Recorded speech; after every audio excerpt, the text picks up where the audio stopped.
এখানে আমি 2 বাটি ওর মধ্যে দিয়ে দেব নুন, অল্প একটু গুঁড়ো চিনি, সাদা তেল দিয়ে আগে এটা ভালো করে মিশিয়ে নেব। এবারে হালকা গরম জল দিয়ে মেখে একটা ডো বানিয়ে নেব। ডো আমাদের একদম রেডি। এটা ঢাকা দিয়ে 10 মিনিটের জন্য রেস্টে রেখে দেবো। আমি মিক্সির জারের মধ্যে বড় বাটির 1 বাটি কড়াইশুঁটি নিয়েছি। তাতে দিয়ে দেবো 1/2 ইঞ্চি আদার টুকরো আর 2টো কাঁচা লঙ্কা। তার সাথে দেব লবণ, অল্প একটু চিনি, 1/2 চামচ ধনে গুঁড়ো আর দেব 1/2 চামচ জিরে গুঁড়ো। এর মধ্যে দেব সামান্য একটু জল দিয়ে এটা আমি একটা মিহি পেস্ট বানিয়ে নেব। এই রকম মিহি পেস্ট বানিয়ে নিতে হবে। কড়ায় সাদা তেল গরম করে নিয়েছি। এবারে এর মধ্যে দিয়ে দেব কালো জিরে আর দেব হিং। এবার এর মধ্যে বেটে রাখা কড়াইশুঁটিটা দিয়ে দেব।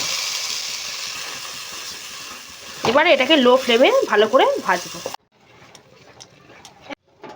পুরটা অনেকটাই শুকিয়ে গেছে। এবারে এর মধ্যে দিয়ে দেব বড় চামচের 1/2 চামচ ভাজা মৌরি গুঁড়ো।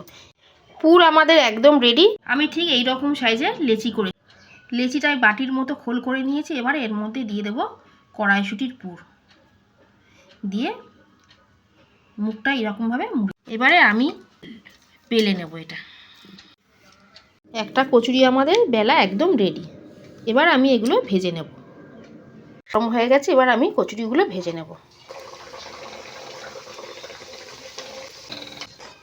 একটা কচুরি আমাদের একদম রেডি। এইভাবে আমি প্রত্যেকটা ভেজে নেব।